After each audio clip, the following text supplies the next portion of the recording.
Mari napfuye, Mari mumfashe basha mutabarize, yo Mari ndapfuye, amaguru sintambuka biranse, umugongo uranyishe, nimumfashe basha, mumfashe. This one is very sick. He's not doing well at all. You need to help him out, please. He's very sick, you see. He's not doing well. Please help her, please. Nk'uko mubibona uyu ni umurundikazi, hano twanyegeje ariko ava amaraso mu mazuru, yitwa Ndayizeye Dorcas, murabibona ku bimuranga, agwariye muri Arabia Saudite. Inkuru yiwe irateye ikigongwe, dusaba ababijejwe ko mumufasha kuko biragaragara ko agwaye, mwese murabibona, kandi ararembye kandi amerewe nabi. Muti rero Dorcas ninde, ivyo bimeze gute? Reka tubanze twumvirize kwanza uko bisobanura hano gatoya. Je nabuze icyo mfata nicyo ndeka, ndarwaye ndarembye, Imana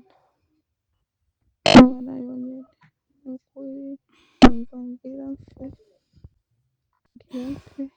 mfe ingene niyumva ukuri biranse.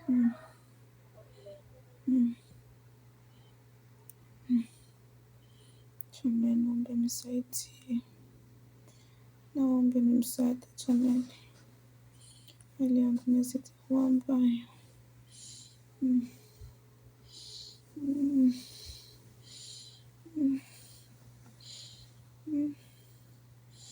Maumivu hayaishi, mwili mzima naumia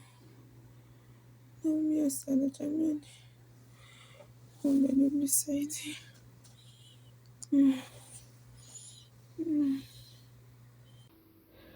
Nimba mwavyumvise neza, agwariye kuri ofisi, agwariye ku biro, ntari muri kontra. Uwampaye inkuru y'uwo mugwayi yaransobanuriye uko agwaye n'uko amerewe,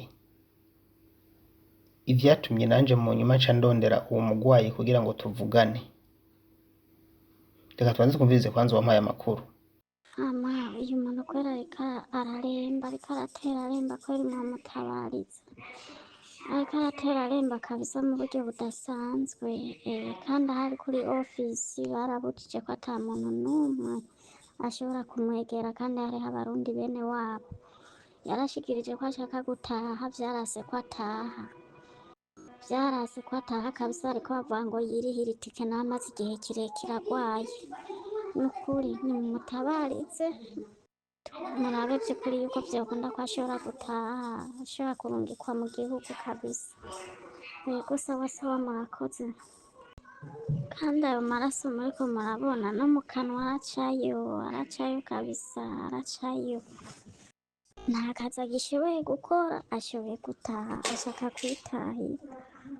Rero nukuri vyoba ngombwa ko ataha hakaza gupfira ngaho, kuko abo muri ofisi barabujijwe ko ata muntu n'umwe ashobora kumwegera kabisa ngo amuhe n'amazi.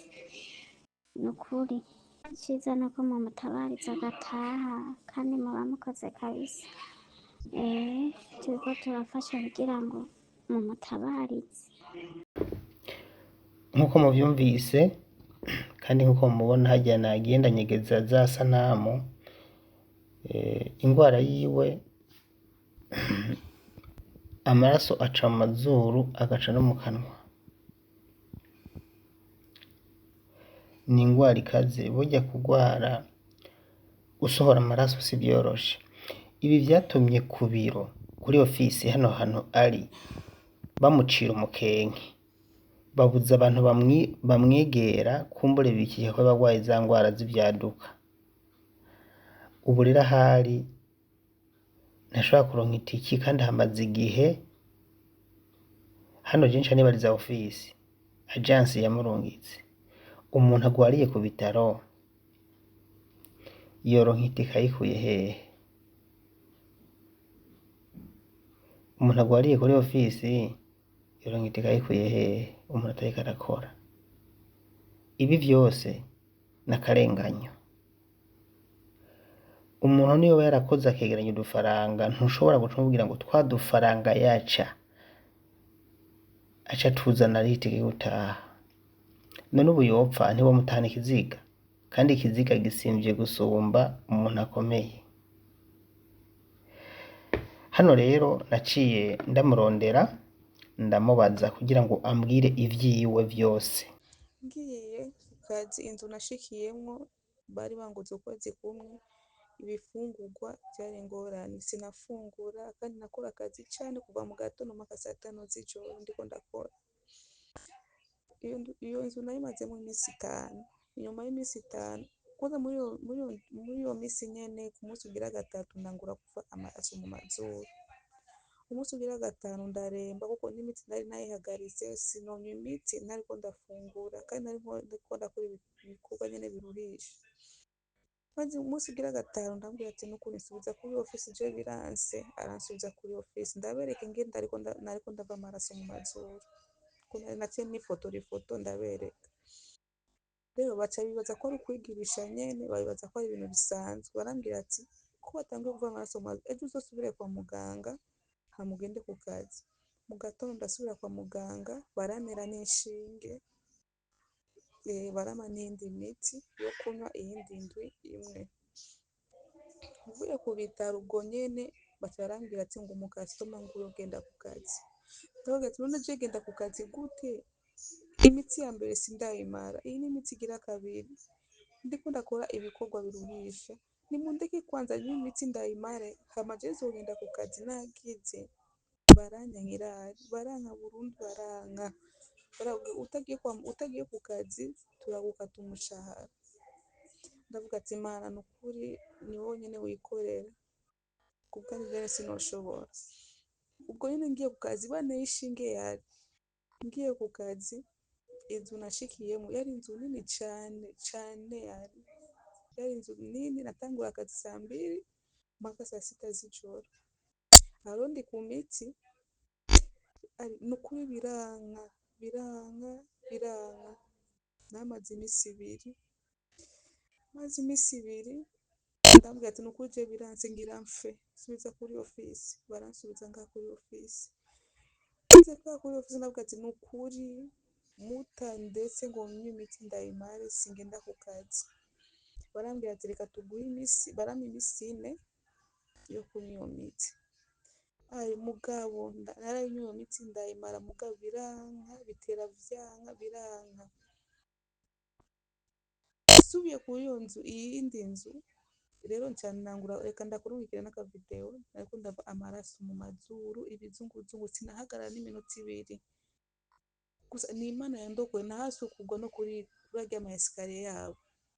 Ni Imana yandokoye no kuri kw'Imana. Nari kuvunika no kuvunika. Ndavuga ati ngaha Mana nukuri ngira ndahasiga ubuzima. Ingene niyumva ngira ndahasiga ubuzima. Umutima urimo urambwira ati sura kuri ofisi ubabwire bakureke kwanza. Atari uko genda ubu bagusubiza iwanyu. Nikatwara nda ku ofisi nikawaambia abantu mundeke kuko na imitsi narayibaze nta mitende ntaki aho ingwara kugabanuka zitera ziduga. Ngeze ngaha baca bibaza yuko ni ukwigirisha nyene, barambwira ngo nuzoronka amahera kuko utariko urakora ibintu vyinshi, ngo ahubwo vyuka ugende ku kazi. Jesu nukuri kw'Imana n'amahera nari mfise narayivujije yose arahera. Ndambwira ati niba mushaka ko ngenda ku kazi nimunsubize kwa muganga mungirishe examen mu mahera y'iwanyu hama muzoyankata. Ndazi ko tuyivuze mu mahera y'iwacu mutoshobora kutuvuza. Hama muzoyankate. Baranka barambwira ati ntibikunda udafise amahera ntuje kwa muganga. Ndabati none ko vyamaze kwanka nimufume munsubiza muhira ngende kwivuriza muhira basi atamahera mfise naho atamahera mfise ndazi ko umuryango wanje utonde kuko nyene fuma njya amadeni basi ngende nivuze. Baranka ngo nimba ushaka gutaha iwanyu itahuriza itike ugende. uko niko banyishuye n'izina ry'Imana, nimba ushaka gutaha iwanyu rihira itike ugende. Mubaze none ayo mahera y'itike je ndayakurehe? Ko batubwiye mu Burundi ngo ugiye muri Saudiya ukamara amezi 3 uri mu nzu ya mabuja ngo naho woronka ingorane ukagaruka ntivyogorana, kubera iki mudufata uko? Ari ndakubise indwi irenga ngaha, nta wundaba, nta wugirane, baza gusa banshako bambaza ngo uraja ku kazi, nta kindi. Ari ndarushe ngomba gutaha, naho bigoranye vyanse ngomba gutaha nje kwivuriza muhira kuko numva ngomba gupfa. Kuva guhagarara iminota 2 no kuja muri toilette barinda kumfata ukuboko, no kuja muri toilette barinda kumfata ukuboko. Mwumvise yuko Dorcas amaze amezi 6 ari muri Arabia Saudite. Mwabonye kandi ko agwaye, mwavyumvise n'ubusobanuro bukwiye.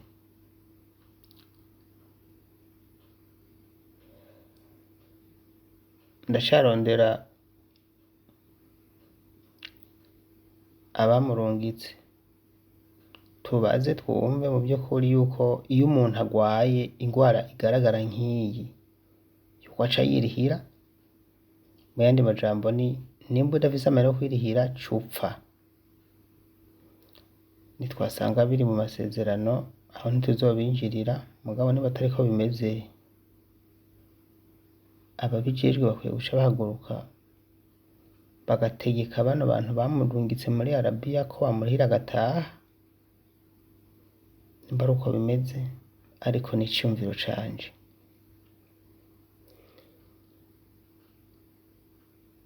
Birababaje kubona uja kurondera ubuzima wagerayo ugaca ugwara, hanyuma n'abo ku biro ntibakwiteho. Birababaje. Singomba kurenza ku byo mwumvise, ariko nzogaruka mbaza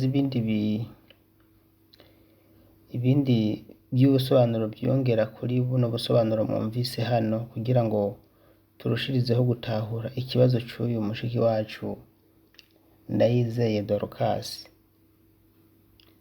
Biba byiza mu by'ukuri mufashije agataha, kuko biragaragara yuko ingwara afise nta ruhara yayigizemo.